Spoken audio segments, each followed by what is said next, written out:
పిల్లలు మీకు మీరే కనేస్తున్నారని మీరు అనుకుంటున్నారు కదా. బిడ్డలేమో మీకు మీరే కనేస్తున్నారని మీరు, మాకే పిల్లలు పుట్టేస్తున్నారని మీరు అనుకుంటున్నారు కదా.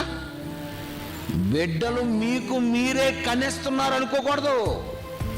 బిడ్డలు పుట్టాలి అంటే దేవుడే ఇవ్వాలి అని ప్రపంచానికి ఒక పాఠాన్ని నేను చెప్పాలి అని దేవుడు ఆదాము నుండి ఎవరికి పిల్లలు పుట్టని పరిస్థితి లేదు. కానీ అబ్రహాము దగ్గరకు వచ్చేసరికి ఆపాడు, మొత్తం ఆపేశాడు. 20, 30, 40, 50, 60, 70, 80, 90 సంవత్సరాలు వచ్చిన అబ్రహాముకి శారాకి పిల్లలు పుట్టలేదు. అంటే పిల్లలు కనాలి అంటే పురుషుని వల్ల జరగదు. పిల్లలను కనాలి అంటే భార్యాభర్తల ఇరువురు వల్ల పిల్లలు పుట్టేస్తారు అని అనుకుంటుంది పొరపాటు.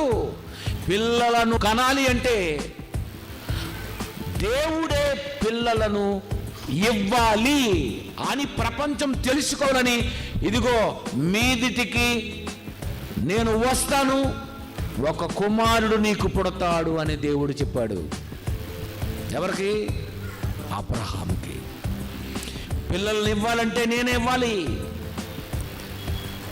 ఏ సంవత్సరాలలోనైనా సరే నేను ఇవ్వగలను. మీకేదో గర్భం ఉడిగిపోయింది, నీకు పిల్లలు పుట్టరు, నువ్వేదో ముసలివాడైపోయావు కనుక నీకేదో పిల్లలు పుట్టారనుకుని నువ్వు, ఇద్దరికి పిల్లలు పుట్టరు అని మీకు నిజ నిర్ధారణ జరిగిందా లేదా? మీ ఇద్దరికి అర్థమైపోయిందా లేదా? ఓకే, ఇంక మీకు పుట్టరు కదా. అయితే మరి ఎలా పుడతారు? గర్భఫలము దేవుడిచ్చు బహుమానము.